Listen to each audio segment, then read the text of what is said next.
Ethan, this mission of yours is gonna cost you dearly.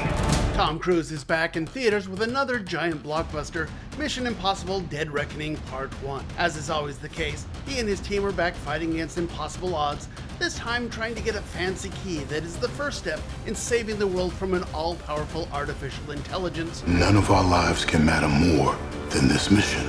I don't accept that. Now look, I do think the movie is a little long and the bad guy a little too vague, but there's no denying the visceral appeal and sheer spectacle behind the stunts and all those great action sequences. It is a lot of fun. I am definitely looking forward to Part 2 next summer. Streets are crowded with people escaping cities on foot. Estimated death toll is in the tens of thousands. Bird Box was a huge pandemic hit, so Bird Box Barcelona tells the same story, this time in Spanish. It's a notable knockoff, but kind of a mediocre one at best. Sheriff, got a bus full of prisoners heading our way.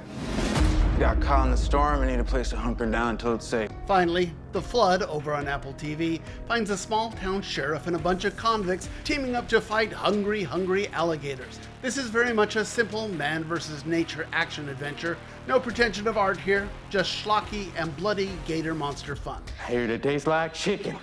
And that's what's due this weekend in the movies. I'm Sean McBride, the movie guy. A lot of reasons I enjoy filling in on the morning show, but I have to say, getting to hang with Sean, the movie There you guy. go. Because I love movies, and you know, I always, when I'm not here, I watch because I value your opinion. And of course, you know, anybody who loves movies knows Tom Cruise. And once again, at 61, he is still strong. You know, you think about the Mission Impossible movies, they started, you know, 30s, well, yeah, I mean, 1996, you know, so that's, yeah, so like over 25 years. Almost 30, yeah, 27, I guess, you know, uh-huh. so look, that's an amazing run. And it's funny because he looked so young when he was first doing it, because he was in his 30s, now he's in his 60s, and he still looks pretty young. But I would say one of the things I remember about this movie is looking at it and thinking, oh, he is finally turning human and starting to look a little older. Yeah, it's about time, because he has been blessed with still looking like great a kid. genetics, Yes, exactly. definitely. So, and been blessed with the ability to really do some nice, you know, movies here. This franchise, I would argue, is one of the best franchises we have going because they're always good. And it lives and dies off of Tom Cruise generally running down the street somewhere, but also on his ability to do the stunts, right? Yeah, and he does it himself. Exactly, and every time there's a huge stunt, and you know, the last time he was climbing the Burj Khalifa or he was hanging off an airplane. This time the big stunt that they released online, so most people have seen that, is he gets on a motorcycle, he drives off the cliff of a mountain, he falls forever, and then he pulls his parachute at the last second. It is impressive. That's an impressive bit. That is not even in the top 2 or top 3 of the stunts in the sequence. Wow. So that's the reason why you're seeing that. I mean, there's a car chase through the streets of Rome with this woman who is driving a military vehicle, and she's got this demented look on her face, and she's chasing him down that little yellow, you know, car there, and it's just hilarious, but also very exciting. And then the final, you know, third of this movie, it seems like, is this big train sequence when they're on the Orient Express and someone's blown up the bridge, but also, you know, stuck the train so it can't stop. And how is he going to save everybody on the train and himself and get off? You know, so look, I think the stunt work is very good here. But I will say, 163 minutes. That's long. I mean, yeah, 2 3/4 hours here. So you go to the restroom before you get your seat. There are moments in this when you can go, because I do think there's a lot of filler. Right. I do think there's a lot of moments where they have to explain the plot. Some of the dialogue at the beginning is a little ham-fisted. It's like, oh, we're telling you this over and over again because we don't think you'll understand it. You know, it's this idea that there's this artificial intelligence that they call the entity. Someday there's going to be a drinking game where you take a shot every time they say the entity, and you'll be dead by the end of the show because they talk about it a lot. Look, I don't like the plot. I think it's overstuffed. I don't think it's the greatest movie by itself, but I do think the stunt work is absolutely worth the price of admission. So. And it is pretty amazing that this is the 7th in the franchise. So 7th part 1, and it's going to end next summer with Dead Reckoning part 2. Yes, exactly. Wow, that's great. And of course, Tom Cruise showed that he still has it with Top Gun. I mean, everybody loved that. Well, and it's kind of fascinating, especially more so now that, you know, summer's been weird because we thought Little Mermaid was going to be big. It wasn't. we thought that Indiana Jones was going to be weird. It wasn't. Yeah. And so they kind of need someone to rescue like he did with Top Gun. But the actors went on strike yesterday. Right, that's And gonna so be suddenly tough. there's going to be no promotion for any of these films. I mean, we already don't have the late night shows. And so it's going to be a weird end to the It summer. really is. Yeah. And the next one, Bird Box Barcelona. Bird Box Barcelona, and there's not a whole lot to say about this, but look, Bird Box was a huge hit during the pandemic. Sandra Bullock found Right, a yeah. lot of people liked that film. I think also because it was something you had to do when we were all stuck at home, and so we Yeah, found this thing. And it was a huge hit, so of course they're remaking it. They're making it in Spanish this time, and I don't really cover a lot of Spanish films, but I would say, look, people like that film, so they may want to check out the original film. And there are a lot of people who speak Spanish in this area, so you should know that's over on Netflix. I don't think it's a great movie. Certainly the original Bird Box is better. Well, the next one has an exciting title, The Flood. The Flood, yeah, this is over on Apple TV. You have to pay for this one, and it's in some theaters, but not in our area. This is a fun story. So it's set in a hurricane in Louisiana. Hurricane's coming. A prison transport is going through. They have to shelter all these prisoners, these convicts, in this small town jail. Of course, the sheriff is worried about keeping them in custody. But the flood's coming. Floodwaters are coming, and what comes with floodwaters? We know this from Harvey. Gators. Yes. Gators get out. So it's, look, most of it is the human thing, but eventually it's trying to keep people safe when there are angry, hungry gators in your jail. And so And it's of course, shocking. very relatable to us. Being in Louisiana, we know about storms, gators. Hey, Well, in Harvey, we had all those gators yeah, get out. so we could totally relate for but that. we never ate any prisoners. So you may want to talk to Sheriff Zena if you. That's true. That's and true. Make sure. She has other issues dealing now Yes, over there.